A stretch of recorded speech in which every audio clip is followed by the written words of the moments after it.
শেষ নিঃশ্বাস ত্যাগ করার আগে আবু তালেব অসুস্থ। আবু জাহেল, উতবা, সাইবা একদিকে, আমার নবী আরেকদিকে।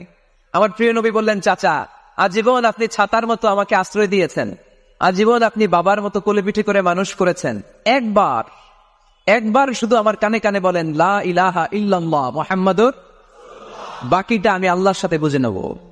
কিন্তু আবু জাহেল পাশে আসে না নাই? আবু জাহেল কয় না, আবু তালেব খবরদার, আজীবন যে শিরকি ধর্মের উপরে ছিল ওইটার উপরই থাক, বাপ দাদার ধর্মে চুনকালি মাখিস না। একবার আবু তালেব প্রিয় নবীর নুরানি চেহারার দিকে তাকায়, মনে মনে ভাবে এখনই পড়ে ফেলি কালিমা, মুহাম্মদের আদর্শই আমার আদর্শ বানায় ফেলি। আবার যখন আবু জাহেল উতবা সাইবার দিকে তাকায়, মনে মনে ভাবে না, আগের ধর্ম ছাড়তে চাই না। এই দোটানা অবস্থা থেকে শেষ নিঃশ্বাস ত্যাগ করার আগে আবু তালেব এটা বলে মারা গিয়েছে, আলা মিল্লাতি আব্দুল মুত্তালিব, আমি আব্দুল মুত্তালিবের শিরকি ধর্মের উপর থেকে শেষ নিঃশ্বাস ত্যাগ করলাম।